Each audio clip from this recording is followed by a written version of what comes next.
G'day, it's Stephen from Woolston Web Design here. I'm really excited to announce the release of a brand new course that I've created.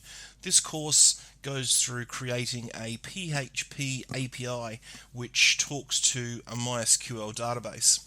Now in this course we touch on a whole heap of different things. We start from the very beginning, we look at the MySQL database and the tables and the columns and the data types of those columns. We explain why those data types were selected.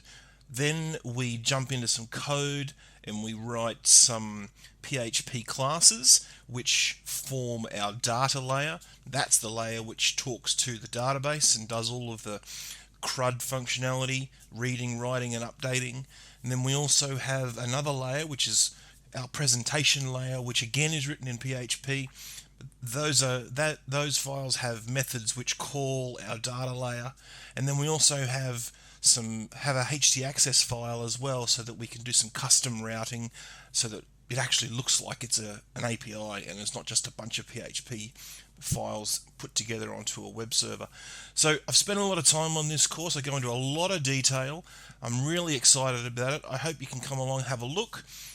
Feel free to tell your friends, share this, click the link down in the description underneath and come and have a look and sign up for this brand new course where we create a PHP API that talks to a MySQL database. Talk to you then.